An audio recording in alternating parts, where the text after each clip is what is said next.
Okay, excellent. We are doing great. Our three-statement model is almost ready. In this lesson, we'll bridge the gap between unlevered cash flow and net cash flow. Unlevered free cash flow is a theoretical measure we calculated to obtain the company's cash flow if it was completely debt-free. We'll use this measure to obtain a company valuation that is independent of capital structure, enterprise value. However, to balance the balance sheet, we need the actual cash inflow or outflow for a given period. This cash inflow or outflow is also known as net cash flow. This is why we'll need to consider several items related to the company's capital structure, debt and equity movements. The first one is, of course, interest expenses. I'll simply link to the financing sheet, and we'll paste to the right. We have already calculated interest expenses. The next item in the list are the changes in financial liabilities. If the company borrowed funds or repaid some part of existing loans, it will show here.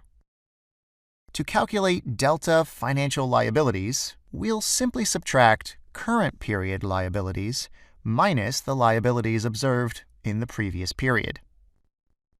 The sum of delta financial liabilities in the first and second half of 2018 gives us 2018 full-year financial liabilities.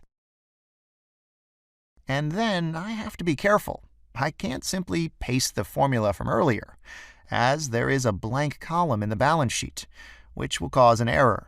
I'll go ahead and calculate the difference again. Perfect. The next item to be considered is delta equity. If there are dividend payments, we have to consider them here as well. In this case, we've assumed there will be no dividend payments, so that's fine. Shareholders' equity is given by opening equity plus or minus net income result for that year plus or minus other equity movements, such as dividend payments or increase of capital.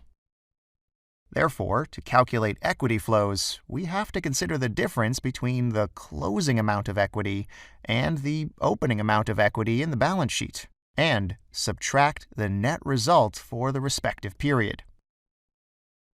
Again, we need to be careful when going to the right.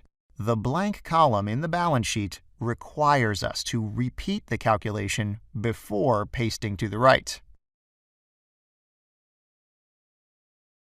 Awesome.